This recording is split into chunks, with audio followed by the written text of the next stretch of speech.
There we go. All right. So finally, we're able to get going here. So let's just jump right into it. We left off right at the end of Judges 14. You guys did a really good job with all those little mini reports. That was very helpful. Just giving us a lot of information to think about as we were reading through this story, this narrative. And as you can tell, one of the very critical pieces for hermeneutics, period, is historical and cultural background. Without it, we can read through a story and we can understand a lot about what is going on, but some of the things just go right over our heads because we're not really tuned in to some of the significant things that are going on within the story. So we ended with the end of chapter 14, excuse me, where after Samson loses the bet about his riddle, he travels from Timnah about 25 miles or so to the coast and finds these 30 men who have the kind of clothing that Samson owes to these 30 Philistines. And we talked about how that was a pretty significant bet. It would have been a significant one for Samson to win the bet because he would have gotten quite a bit. But losing the bet cost him quite a bit. Of course, he goes and takes his debt from the Philistines and goes back to Timnah and pays his debt. So we read that his anger was aroused and he went back up to his father's house. Now, from our perspective, it looks like he is so mad at the situation, which he is, that he just goes home and leaves his wife, and we're left thinking, wow, you know, what a immature, irresponsible guy. A lot of that is true, but let's talk a little bit about this whole idea of what's called the exogamous marriage arrangement. Did you find any other information about how that whole situation worked?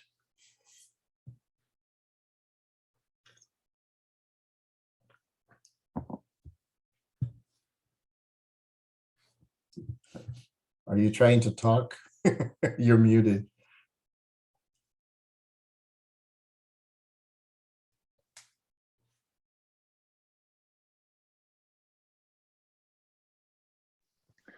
That's marrying across culture, right? I'm sorry? That's marrying across culture, so it's from different cultures. Yeah, that's the basic idea of what the word means. But Okay. Did you find anything about how it works, how the whole arrangement works? Okay, it's really weird. This kind of a marriage arrangement, oftentimes, this isn't every situation like this, but here we have Samson, who was an Israel person from the nearby town of Zoar, and he's down in the Philistine city of Timnah. And what we read at the beginning of chapter 15, we need to tie it very closely to the end of chapter 14. So in chapter 14, Samson goes back to his father's house, and we know that his mental and emotional state is that he is very angry. And as a consequence, Samson's wife was given to his companion, who had been his best man. All right, chapter 15. After a while. What does that mean? What kind of time frame are we dealing with here? Well, earlier in chapter 14, when Samson went back down to Timnah before the wedding feast, or probably to kick off the wedding feast, he turns aside to take a look at the carcass of the lion that he had killed. And we understand from some of the information that we have in the story, we can kind of piece together a little bit of a time frame. We are thinking there of at least a few months, and it could be even as long as a year, but probably not quite that long. At the beginning of chapter 15, where it says, after a while, in the time of wheat harvest, Samson visited his wife with a young goat. There's really not much of a clue between his wedding and going down to Ashkelon and killing those Philistines, and then this phrase, after a while. So we don't really have much to go on, except we are told that it's the time of wheat harvest. And that gives us an idea about how to think through what Samson does next. But in terms of that whole phrase, after a while, we have no idea how long that is. But he visits his wife with a young goat. And this is one of the clues that this is probably an exogamous marriage. And the way that arrangement worked typically is that there's no bridal price paid to the bride's family, which is often the case in Old Testament marriage arrangements. You think about Abraham arranging for a wife for Isaac. Remember, he sends his servant back toward the territory of where his family lives, his relatives live. And there is a huge amount of gift giving and everything that happens in that situation. Abraham paid a huge dowry for Isaac's wife. And we have other situations. We've got Jacob when he wants to marry Rachel. He agrees to pay 7 years of labor. 7 years. You guys have been at ABI for not even quite 2 years yet. So imagine 3 times that length of time and another year. That is the amount of work that Jacob was going to pay for his wife. And of course, Laban deceived him, gave him Leah instead. So Jacob works another 7 years after that. Well, in an exogamous marriage, what you have going on is that 2 parties from different cultures are coming together. And so the arrangement is totally different. There's no bridal price paid. And back in those days, of course, the wife and children were treated as possessions, property, belonging to the husband, as well as all of his other possessions, usually in some kind of a like a farming type of arrangement or whatever. So the wife and the children were considered property, but in an exogamous marriage, the wife and any subsequent children stay with the wife's father. She is still considered his property. So at the end of chapter 14, when Samson leaves to go back to his father's house, it's not that he is leaving his wife and not wanting to have anything to do with her. Because of how chapter 15 opens up, it shows us that he still thinks that she is his wife. And she is living at home with her father the way this exogamous marriage would normally work. And when the husband would go to visit his wife, he would bring a gift. And that's what Samson is doing. he goes down and he brings a young goat with him. So all of this so far in Samson's frame of reference, he still thinks that he's married and he's going to go visit his wife and bring the gift the way that this whole arrangement normally works. And so he gets there and he said, let me go into my wife, into her room.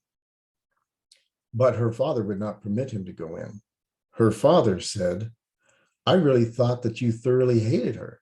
Therefore, I gave her to your companion.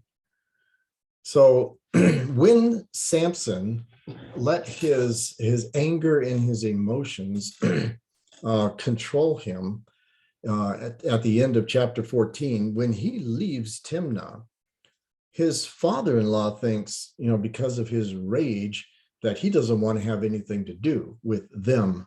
And he was leaving for good. So when he shows up after a while with a goat, his father-in-law, former father-in-law, is kind of shocked. Is like, I didn't expect you ever to come back here.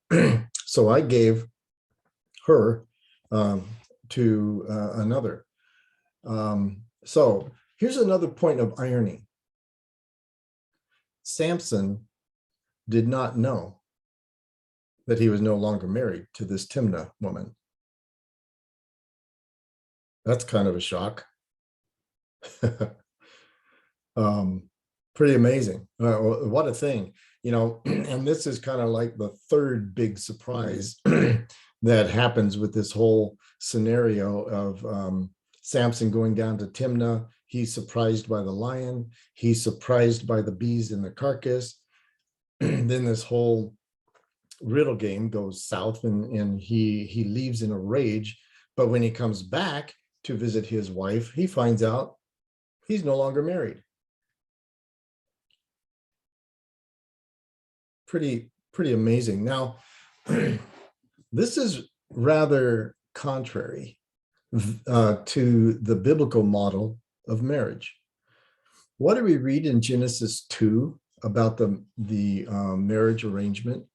Genesis 2, at the very end of the chapter. Somebody want to find that and read it?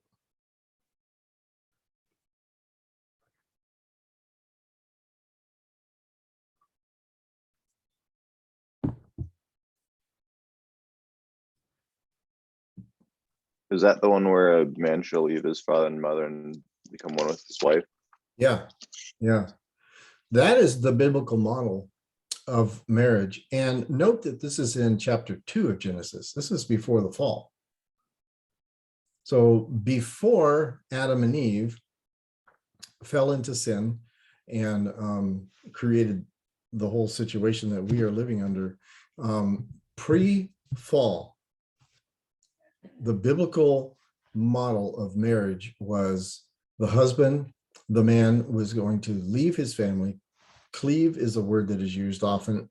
Cleave to his wife or be one with her. And that is the model. This whole exogamous marriage arrangement is completely unbiblical. So we see Samson and his family and the whole situation that is going on there has deteriorated to the point where even this marriage arrangement is pagan. It's indistinguishable from the pagan culture around them. And and the cost of that, you can see here, is that Samson wasn't even married to this woman he thought he was married to. And look at his former father-in-law's proposal on how to fix this situation. He says, I thought you hated her, so I gave her to your companion. Is not her younger sister better than she? Please take her instead. Just here, have my other daughter. Good grief. So the thinking here is just kind of shocking in how low and how immoral the whole situation is. Now, we've seen this before. Who else married the older sister and was told, well, that's just the way we do things? What story does that remind you of? It was Laban and Jacob. Mhm. Yeah. Yeah, this whole treatment of women, especially when it came to making marriage arrangements and stuff like that, it was just terrible, and very unbiblical. You go back to Genesis chapter 2 and you see the establishment of one flesh, which is much bigger than a physical union. It is it's a very personal thing, and the kind of the core of the social structure that God designed before the fall. Okay, so let's move on. Judges 15, verse 3. This is Samson's response. Samson said to them, who is them? Who is he talking to?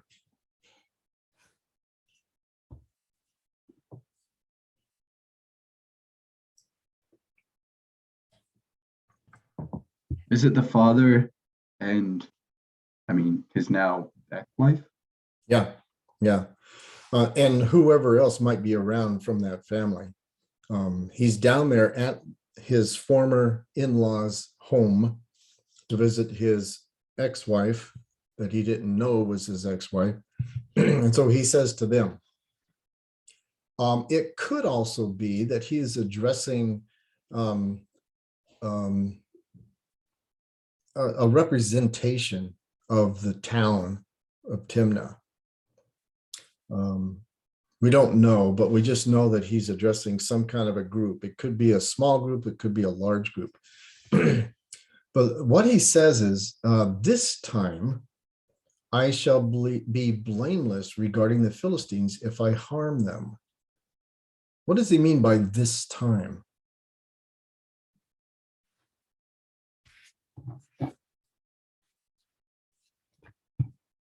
He just finished killing 30 Philistines over a bet. Yeah, yeah. Is he referring to that?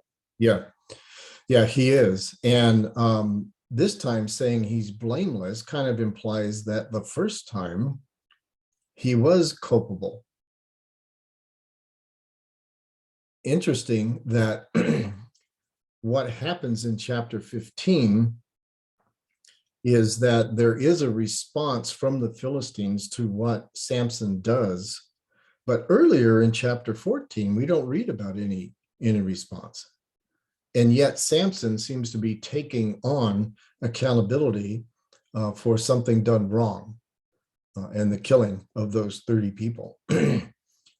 So what is going on in terms of civil law and social accountability and, law and order in that whole thing? This whole situation here, culturally and socially and civilly, in terms of law and order, it's just a huge mess. And Samson says he is going to respond now, and this time he'll be blameless. That's quite an interesting insight into his thinking and his rationale and justification for his actions. Okay, verse 4. Samson went and caught 300 foxes, and he took torches, turned the foxes tail to tail, and put a torch between each pair of tails. When he had set the torches on fire, he let the foxes go into the standing grain of the Philistines and burned up both the shocks and the standing grain, as well as the vineyards and olive groves. There's quite a bit of destruction here. What time of year is it? From verse 1? Harvest time. Yeah, and specifically wheat harvest. We know from a few references in other passages of scripture when some of these things would occur. Let me give you 3 different times of year. First of all, Passover. Passover happened at barley harvest, which occurs in our month of April. And there's a reference to that in Ruth 1:22. So if you wanted to see that, Passover happens at barley harvest, which is April. And then Pentecost, 7 weeks after Passover, is Pentecost. And that happens at wheat harvest, which is the equivalent to our month of June. And there's a reference to that in Exodus 34:22. And then one other, which doesn't come into play here, but just to give you that, that information. There is a Feast of Tabernacles, which is specified to occur at the time of fruit harvest. And that occurs in our month of October. And there's a reference to that in Deuteronomy 16, verse 13. Okay, so these passages that I just went through very quickly shows us that certain things were happening at certain times of the year. Passover in April, Pentecost in June, which was wheat harvest, and Feast of the Tabernacles in fruit harvest in October. So in Judges 15, wheat harvest is happening in June. So we know the time of year this is going on. And it is far enough into the harvest that what gets burned up is the standing grain. And then it says both the shocks and the standing grain, as well as the vineyards and olive groves. Now that is kind of a strange reference for a lot of us, since we're not in an agricultural society. This is New King James. What do you have in verse 5 with some other translations? How does it describe what's going on here?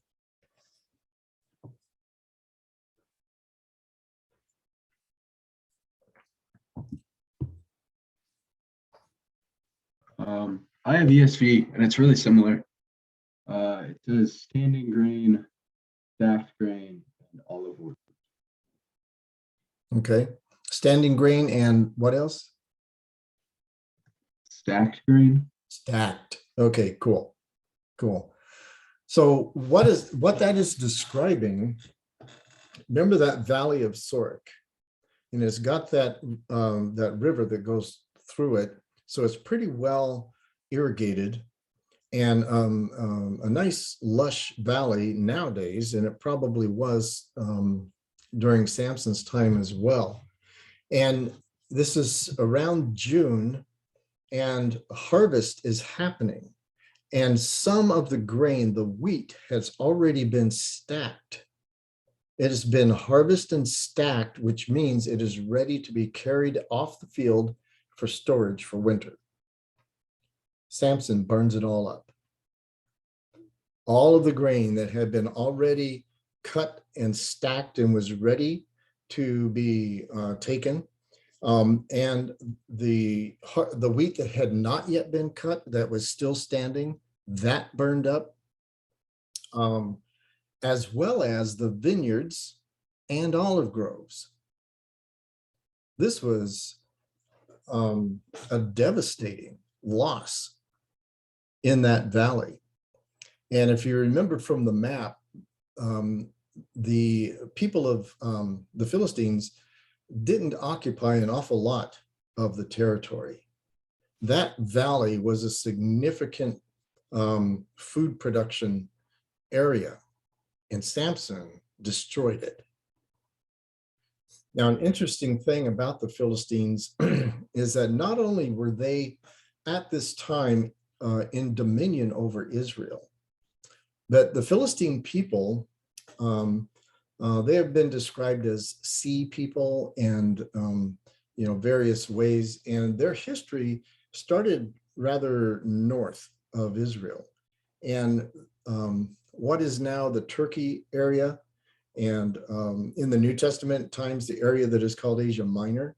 The Philistines went through and fought against a lot of the people up in that area, and they worked their way south all the way to Egypt. They invaded Egypt, but the Egyptians defeated them and pushed them out. And so the Philistines ended up settling in the area where they are at the time of Samson. And they were probably, most historians think that the Philistines in that area at this time were paying tribute to Egypt. So they were in control over the Israelites, but at the same time, the Philistines were paying tribute to Egypt. So when Samson wiped out all of the agricultural produce in the valley of Sorek, the Philistines not only lost a huge, important, significant food source for themselves, but also put them in a really bad position politically with Egypt, because they wouldn't have access to the kinds of things that you would pay tribute to Egypt. So the Philistines at this point are in a really, really bad situation. And so now they respond. Before, when Samson was in Ashkelon, we don't read about any kind of response. But what Samson did at this point was a huge deal to them. So verse 6, the Philistines said, "Who's done this?" And they answered, who they is probably the people in the valley. They answered, "Samson, the son-in-law of the Timnite, because he has taken his wife," he being the Timnite has taken his wife, Samson's wife, "and given her to his companion." So the Philistines came up and burned her and her father with fire. Why did the Philistines punish Samson's former in-law family?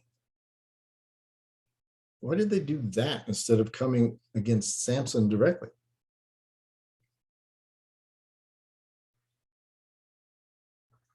Maybe because like the Timnite guy like tricked Samson, so like they're thinking it wasn't Samson's fault or something. Yeah, I think that is the core of it. This also is a really good insight into the importance of covenants, contracts, and promises. There was a marriage contract or a marriage covenant made between the Timnite and Samson and Samson's family. And it was Samson's former father-in-law who broke his agreement. It's a very, very serious matter to break a covenant in the Old Testament.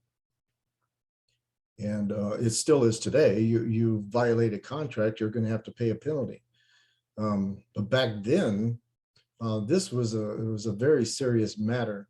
And even though it was an exogamous marriage arrangement, it was a covenant, and the Timnite broke it.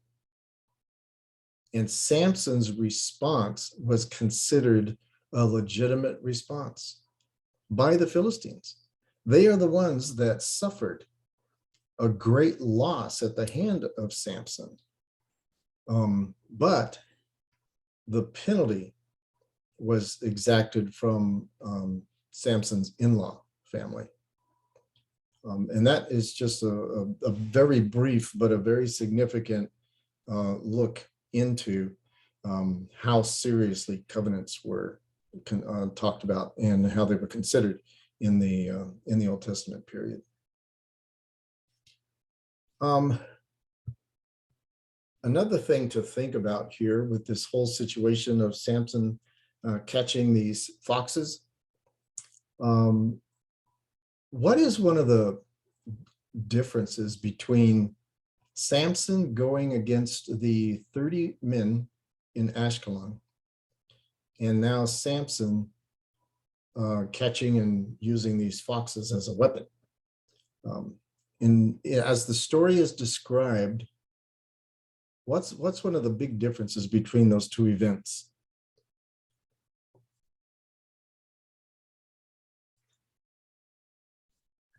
What he's attacking in the Ashkelon, he's killing the men, and for chapter 15, he's burned their food down. Yeah, definitely. In Ashkelon, he's also he's killing them for something. This, he's just burning to burn. Yeah, yeah. This kind of the burning is like an expression of his rage.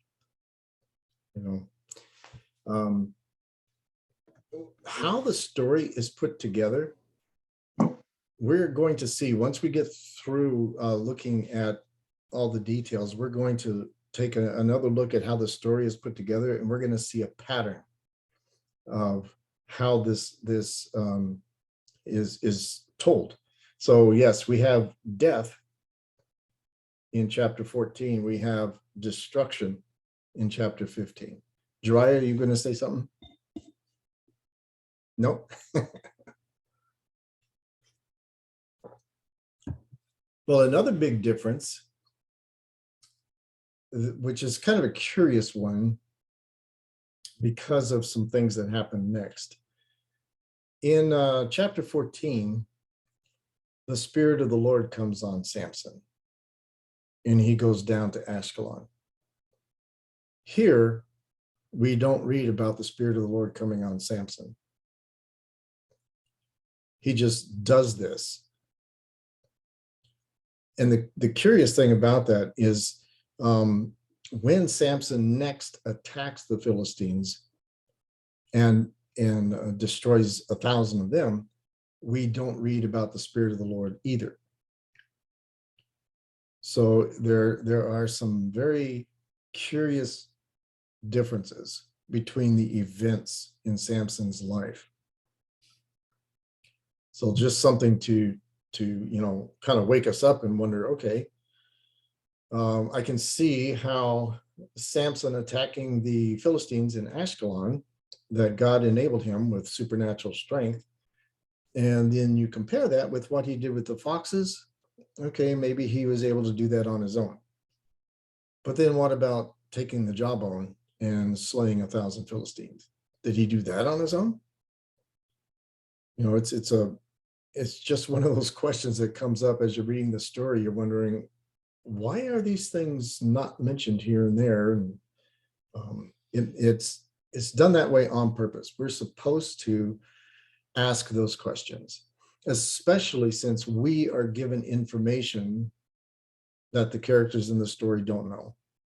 We knew that Samson's wife had been given away. Samson didn't know that. He finds out. So there are all kinds of little details in the telling of the story that are in there or not in there by design. And we're trying to figure out why, just so that we keep focused on the point of the story. Okay, so the Philistines burned her and her father with fire, which is another kind of irony, because Samson lost his wife as the result of the threat against her that she would be burned Remember, the Philistines threatened her and her family. We're going to burn you with fire if you don't find out the answer to the riddle. So she finds it out. She ends up dying by fire anyway, with her father and her whole family. Terrible, terrible consequences. Okay. Let me give you a couple of things to look at. I want you to, for next week, to reread chapter 15. There's a lot that goes in there. We're going to pick up the story again next Thursday. There is another statement or two in there about not knowing something. So reread chapter 15, note where you see this, but also we begin to see that things are backwards. Think about who Samson is. He is a judge, and he's there to deliver Israel, to begin to deliver them from the Philistines. So reread chapter 15 and look at how the people of Israel have things completely backwards in their thinking. Okay, so be ready to talk about that next week. One last thing to look for is at the end of chapter 15, we read that Samson judged Israel for 20 years. Go back through your survey of chapters 1 through 12 and look at how the story of all of the previous judges, how that story ends. What are some of the final remarks about all the previous judges? And compare that to the end of chapter 15. All right. This is vague on purpose because I want you to think about the story, and I want you to go in there and to have these questions. So it's kind of vague, but I'm giving you some signals to look for. Any questions about that?